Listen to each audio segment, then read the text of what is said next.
العيد مازال في اكادير. خليكم تشوفوا كيفاش خدينا البادج باش غنقدروا نشاركوا في الديفيلي ديال اكادير غدا. يلا بدينا نيت النهار بالنسيان، مشيت حتى خرجت ونعاود رجعت للدار. من بعد ما نسيت لاكارت ديالي رجعت للدار باش ديتها ومشينا انا والدري باش نفطروا هو الاول.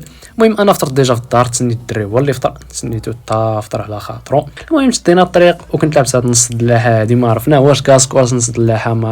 المهم كاسك كبان بحال هذوك ديال بابجي، خاصنا شي مقله. دابا غادي للاكادير باش نشدوا البادج باش غادي نقدروا نشاركوا غدا ديفيلي، يعني ديفيلي ديال بوجلود بيلما ولا يكون في اكادير. هكا نقدروا نشاركوا الا خدينا هذا البادج هذا، ونقدر نصور لكم داكشي اللي غادي يكون تما ان شاء الله. يعني غنصور لكم التفاصيل كامله وغادي ندير لكم فلوق ناضي في انستغرام وحتى في يوتيوب ان شاء الله. اخيرا دابا احنا وصلنا. المهم حيت عليا هاد نص اللاحه هادي، ما عرفت واش كاسك كما قلت لكم ولا نص اللاحه. صافي وصلنا، صورت لكم هاد الواجهه هادي، يعني هذا هي البلاصه. دخلنا بان لي هاد بوجلود هذا صورته لكم حتى هو، هذا هو بوجلود بيلما. صافي جينا سولناهم قالوا لي